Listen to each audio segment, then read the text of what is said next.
하나님 말씀은 구약성경 예레미야 36장입니다.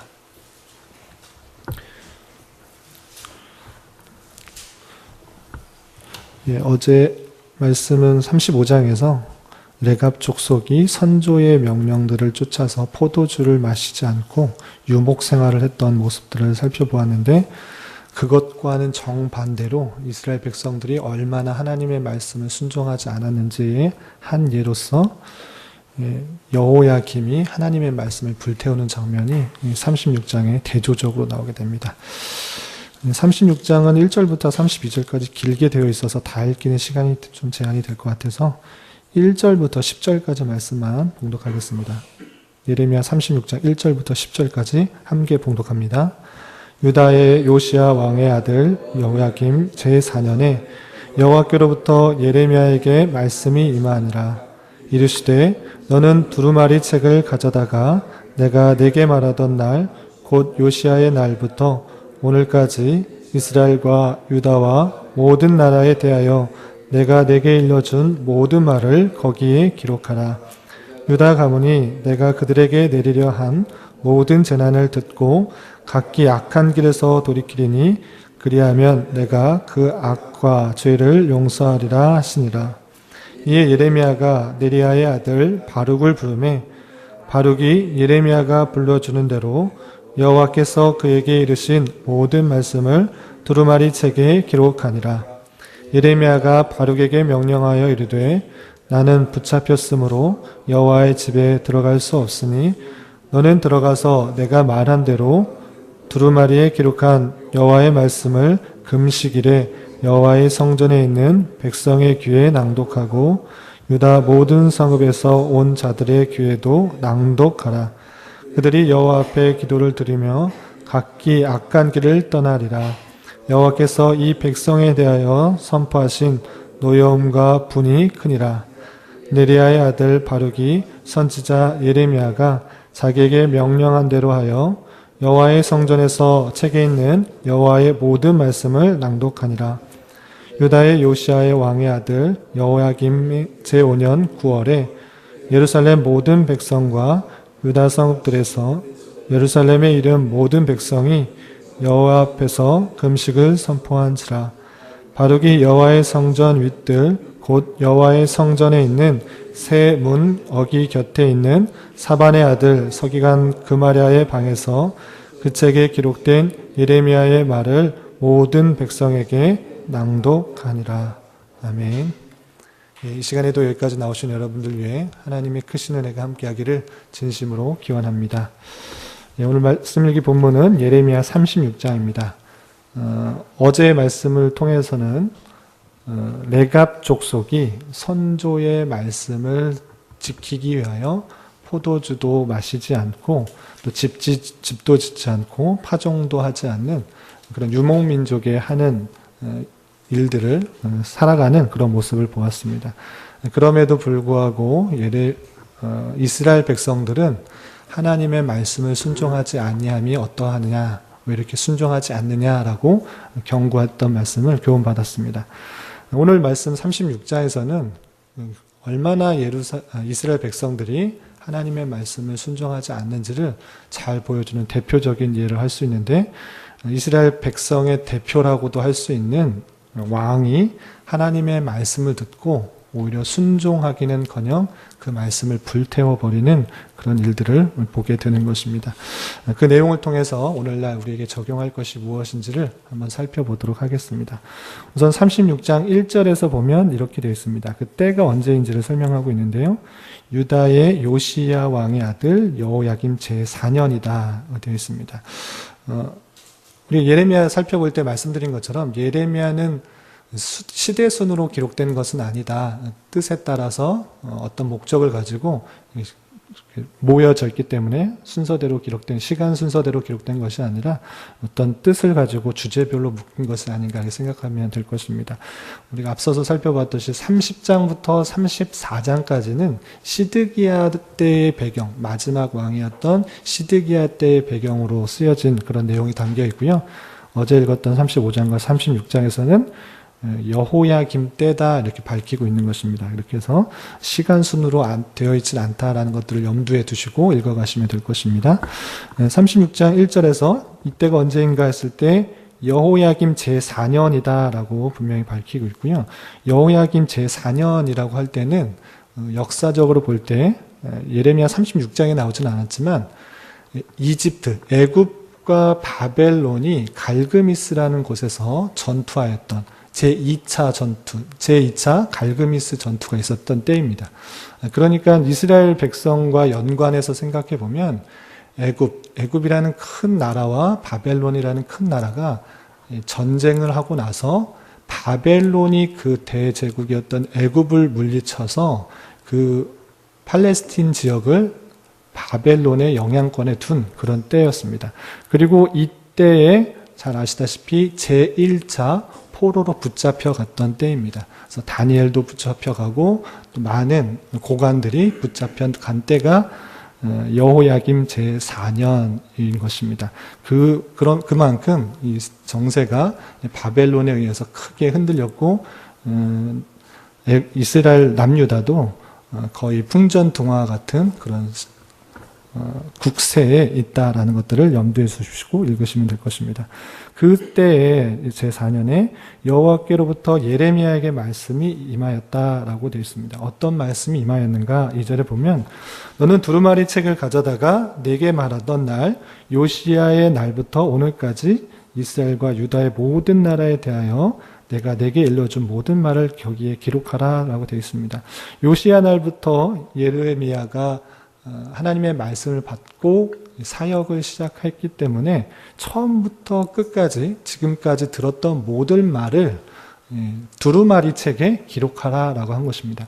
그렇다면 왜 그런 모든 말을 기록하게 했는가? 3절에 그 기대, 의도가 담겨 있습니다. 3절 보면 기록한 이유는 유다 가문이 내가 그들에게 내리려 한 모든 재난을 듣고 거기 각기 악한 길에서 돌이키리니 그 내용들을 듣고 하나님의 심판이 임할 것이다. 유다가 멸망할 것이다. 바벨론에게 항복하라. 그런 말씀을 듣고 이스라엘 백성들이 내가 죄가 많구나. 악한 길에서 떠나야겠구나 라고 생각할 수 있도록 그 말씀을 기록하라 라고 한 것입니다. 그렇게 돌이킨다고 하면 하나님께서 어떻게 하시겠는가? 그리하면 내가 그 악과 죄를 용서할 것이다. 책의 말씀, 하나님의 그 말씀들을 기록하고 낭독하는 것을 통하여서 하나님의 기대는 그것을 통하여서 이스라엘 백성들이 자신의 죄를 돌이키고 악한 길에서 떠나게 될 것이고, 그리한다고 하면 내가 저주를 하려고 했던 것도 다 용서하겠다. 이렇게 말씀하는 것입니다. 그런 가운데 그런 말씀을 예레미야가 받고, 예레미야는 갇혀있는 상황이기 때문에 그 일들을 서기관인 바룩에게 전달하는 모습이 4절 이하 나옵니다. 4절 보면 이에 예레미야가 네리야의 아들 바룩을 부르매, 바룩은 서기관 중에 한 명입니다. 바룩을 불러서 바룩이 예레미야가 불러주는 대로 여호와께서 그에게 이르신 모든 말씀을 두루마리책에 기록하니라. 예레미야가 들었던 모든 말씀을 불러주게 되었고, 서기관이었던 바룩은 그 모든 말씀을 기록한 것입니다. 그리고 계속해서 5절에 보면 예레미야가 바룩에게 명령하여 이르되 나는 붙잡혔으므로 여호와의 집에 들어갈 수 없으니 여호와의 성전에 들어갈 수 없기 때문에 6절 너는 들어가서 내가 말한 대로 두루마리에 기록한 여호와의 말씀을 금식일에 여호와의 성전에 있는 백성의 귀에 낭독하고 유다 모든 서급에서 온 자들의 귀에도 낭독하라. 하나님의 말씀을 이스라엘 백성들에게 낭독하여서 하나님의 뜻이 무엇인지를 분명히 깨닫도록 한 것입니다. 그렇게 할 때 하나님의 기대처럼 예레미야의 기대는 무엇인가? 7절 그들이 여호와 앞에 기도를 드리며 각기 악한 길을 떠나리라. 그런 기대를 갖고 있는 것입니다. 하나님께서 그들의 잘못들을 지적하고 심판을 선언하는 것들을 들었을진데 그들이 하나님 앞에 기도를 드리고 악한 길, 죄에서 떠날 것이다 라는 기대를 갖게 되는 것입니다. 그러할 때 바룩은 어떻게 했는가? 8절 네리야의 아들 바룩이 선지자 예레미야가 자기에게 명령한 대로 하여 여호와의 성전의 책에 있는 여호와의 모든 말씀을 낭독했다라고 되어 있습니다.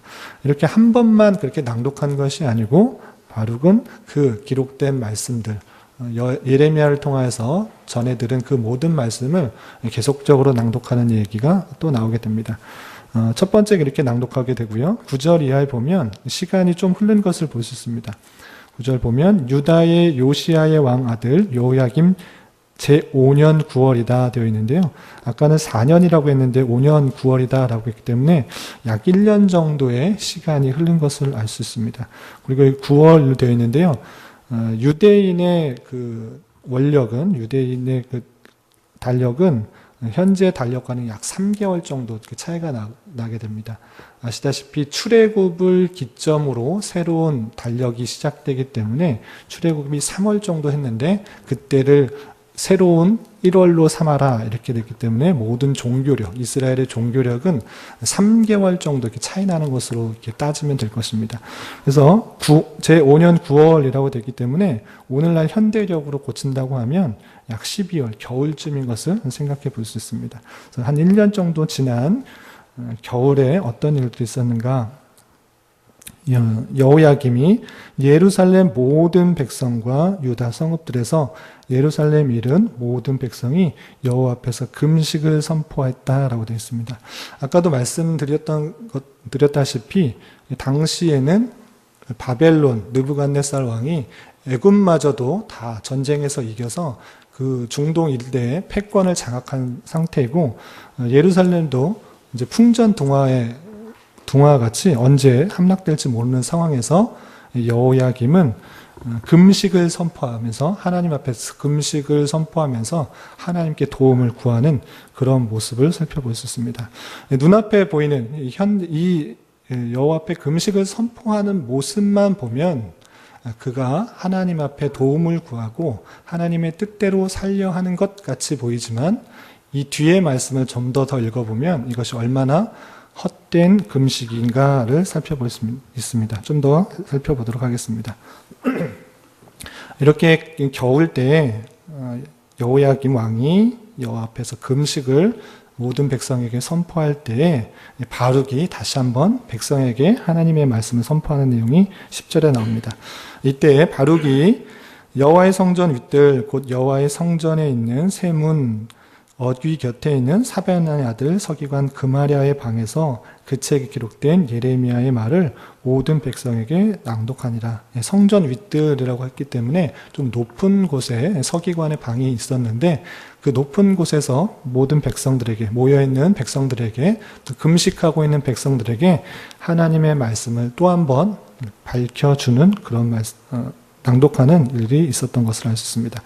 그때에 10절에 그렇게 낭독했을 때 어떤 일이 있었는가? 그 말씀을 듣고 깨닫고 그것들을 고관, 이스라엘 백성들을 다스렸던 고관들에게 전해야겠다 하는 서기관의 아들의 모습이 나옵니다. 10절에 보면 사반의 소자여 그마랴의 아들인 미가야가 그 책에 기록된 여호와의 말씀을 다 듣고 사반의 그마랴의 방에서 말씀을 이렇게 전했기 때문에 낭독했기 때문에 그마랴의 아들인 미가야가 그 얘기를 들었다라고 하고 있는 것입니다. 그 이야기를 듣고 놀라게 되는 것입니다. 그래서 왕궁에 가서 고관들에게 이 말씀을 전하게 됩니다. 12절 왕궁에 내려가서 서기관의 방에 들어가니 모든 고관 곧 서기관 엘리사마와 스마야의 아들 들랴와 악보의 아들 엘라단과 사반의 아들 그마랴와 하나냐의 아들 시드기야와 모든 고관이 거기에 앉아있는지라 미가야가 바룩이 백성의 귀에 책을 낭독할 때에 들은 모든 말을 그들에게 전했다라고 되어 있습니다. 성전에서 전했던 그 말씀을 미가야가 듣고 다시 왕궁으로 와서 고관들에게 그 모든 말씀을 전한 것입니다. 그럴 때 고관의 반응들은 어땠는가? 다시 한번 바룩을 초청해서 그 말이 어떠한지를 확인코자 하는 것입니다. 그것이 14절 이하 나오는데요. 14절 이에 모든 고관이 구시의 증손 슬레마의 손자 느단의 아들 여후디를 바룩에게 보내 이르되 너는 백성의 귀에 낭독한 두루마리의 손을 가지고 오라. 느리의 아들 바룩이 두루마리의 손을 가지고 그들에게 오니 15절 그들이 바룩에게 이르되 앉아서 이를 우리 귀에 낭독하라. 바룩이 그들의 귀에 낭독하매. 다시 한번 하나님의 말씀을 고관들에게 직접적으로 전달하는 내용들이 있는 것입니다. 그러할 때 고관들의 반응은 어떤가? 그 말을 듣고 마치 처음 듣는 것이냐 깜짝 놀라게 됩니다. 그리고 그것을 왕에게도 전해야겠다 생각을 하고, 그렇지만 그 왕은 그 말씀을 순종하고 회개하지 않고 오히려 바룩과 예레미야를 죽일 것이라는 것을 알기 때문에 피신시키는 내용들이 이어지게 됩니다. 그것이 15절 이하 19절까지 나오는데요. 제가 좀 빠르게 한번 읽어보겠습니다. 16절. 그들이 그 모든 말씀을 듣고 놀라 서로 보며 바룩에게 이르되 우리가 이 모든 말을 왕에게 아뢰리라. 그들이 또 바룩에게 물어 이르되 너는 그가 불러주는 이 모든 말을 어떻게 기록하였느냐? 청하노니 우리에게 알리라. 바룩이 대답하되 그가 그의 입으로 이 모든 말을 내게 불러주기로 내가 먹으로 책에 기록하였노라. 이에 고관들이 바룩에게 이르되 너는 가서 예레미야와 함께 숨고 너희가 있는 곳을 사람에게 알리지 말라 하니라. 바룩이 예레미야의 모든 말씀을 받아 적고 전하게 됐다라는 사실들을 알고 이 고관은 왕에게 알리기로 생각을 했고 왕이 그를 죽일 것 같아서 예레미야와 함께 숨어라. 그리고 그것을 아무도에게 알리지 말아라. 이렇게 표현한 것입니다. 그렇게 돼서 이제 고관들은 다시 왕에게 하나님의 말씀을 전하게 되는 내용이 20절 이하 나오게 됩니다. 20절 보면 그들이 두루마리를 서기관 엘리사마의 방에 두고 뜰에 들어가 왕께 나가서 이 모든 말을 왕의 귀에 아뢰니 21절 왕이 여우디를 보내어 두루마리를 가져오게 하며 여우디가 서기관 엘리사마의 방에 가져다가 왕과 왕의 곁에서 모든 고관의 귀에 낭독하니 그때가 언제였는가? 아까와 같이 그때는 아홉째 달이라 겨울 때쯤인 것을 알 수 있습니다. 왕이 겨울 궁전에 앉았고 그 앞에는 불 피운 화로가 있더라. 여우디가 그 예레미야가 불러줘서 바룩이 기록한 그 두루마리를 읽을 때 엘리야김 왕이 어떻게 했는가? 23절에 여우디가 서너 쪽을 낭독하면 왕이 칼로 그것을 연하여 베어 화롯불에 던져서 두루마리를 모두 태웠더라. 하나님의 말씀을 듣고 있는 그런 왕의 모습이 하나님의 말씀을 듣고 회개하고 돌이키는 것이 아니라 오히려 항복하라 또는 멸망할 것이다. 그런 말씀을 들었을 때 그 말씀을 듣기 싫어하여 하나님의 말씀 두루마리 책을 잘라서 불에 태워버리는 일을 하게 된 것입니다. 그것이 얼마나 잘못된 일인지 알지 못하고 우리 하나님께서 나를 지켜주신다는 그런 말씀이 없자 오히려 그 하나님 말씀을 불에 태우는 그런 패역한 반역적인 모습이 보이고 있는 것입니다. 24절 보면 그 신하들의 모습들은 신하의 모습들이 여러 가지 다양하게 나오는 것을 볼 수 있습니다. 24절을 보면 왕과 그 신하들이 이 모든 말을 듣고도 두려워하거나 자기들의 옷을 찢지 아니하였다.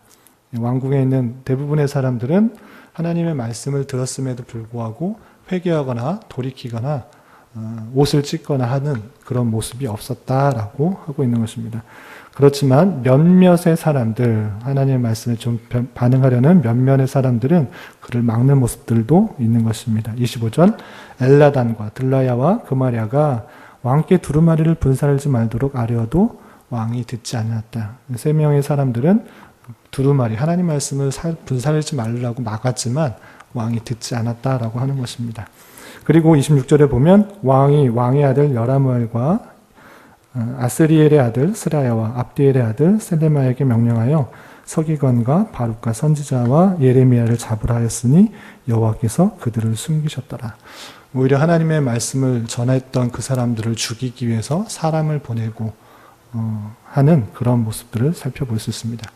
27절 이하 32절에서는 그렇게 엘리야김이 하나님의 말씀을 불태웠지만 하나님께서 다시 예레미야에게 임하여 주시고 또 그 모든 말씀을 다시 바룩에게 다시 기록하게 했을 뿐만 아니라 하나님의 말씀을 불태웠던 유다의 왕 여호야김에 대해서 심판을 다시 한번 예언하는 그런 내용들로 맞춰지게 됩니다.